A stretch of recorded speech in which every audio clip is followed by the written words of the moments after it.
Infinite banking is not about arbitrage. Hello and welcome to the Durham Talents channel. My name is Jesse Durham. For today's quick take, we're going to discuss arbitrage. And of course, we're going to do it with an infinite banking lens. So definitionally, arbitrage is the simultaneous purchase and sale of equivalent assets or the same asset in multiple markets in order to exploit a temporary discrepancy of price. Now, practically speaking, it's just simply trying to earn or make a spread by buying and selling something in different areas of the market at the same time.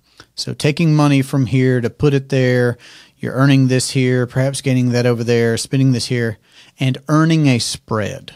So one example could be buying something from one market and selling it in another one at a higher price. Now, the relevance to infinite banking comes in here, where folks, typically with IUL, typically with Index Universal Life, but in other areas as well, are pitching that you can earn arbitrage, you can enjoy arbitrage by owning Index Universal Life, borrowing against that to go do something over here, etc. And the point or the pitch or the focus is on the arbitrage. So they'll say things, and I've seen this. They'll say things like, well, you could borrow at 5%, borrow against your cash value at 5%, but your dividend that you can earn, which is around 6%, is going to be providing you with arbitrage. Whereas the purpose of infinite banking is to control and to profit from the financing that you do. Folks, there are two conventional ways to finance: credit and cash. Credit, you're asking permission to use somebody else's money, fronting collateral if they approve you to be able to pay them interest, etc. Right? The other is cash. You spend time to save up the amount that you need for the thing that you're going to do. You liquidate it down to zero. You don't have the time or the money anymore, but at least you didn't pay interest to someone else. Well, in being your own banker, you do get to experience an uninterrupted compound growth trend over your whole life, guaranteed. That's the big difference right there. Big difference right there. Guaranteed against the universal products. Guaranteed growth while still having access to a compounding pool of capital, again, over your whole lifetime, guaranteed. If it's not about just the asset itself, it's not just about the whole life policy itself. And again, let me clarify. In implementing infinite banking, R. Nelson Nash says this in his book.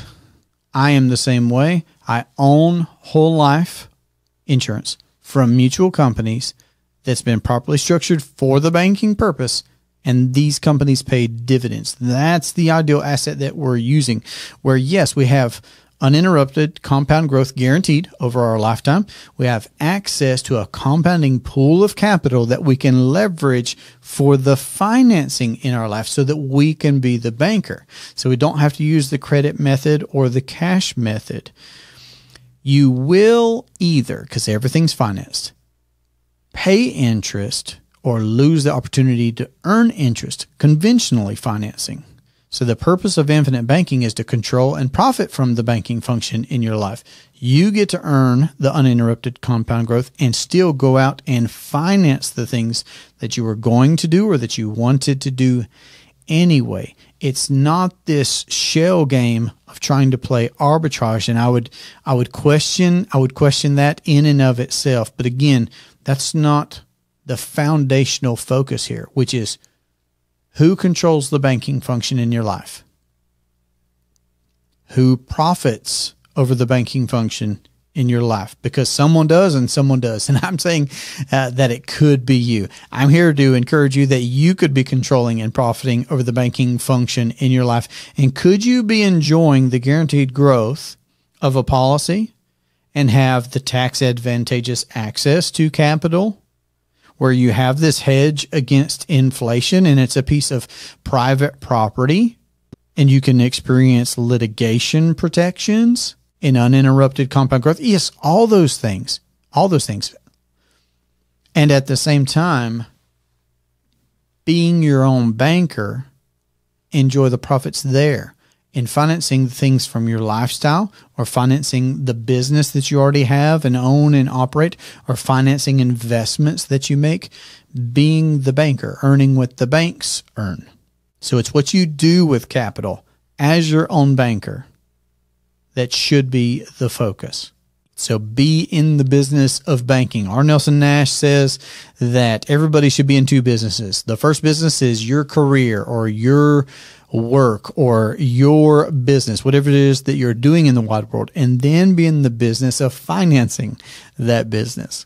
So instead of trying to play a shell game to achieve arbitrage, what if you were controlling and profiting over the banking function in your life? Who do you want controlling and profiting the banking function in your life?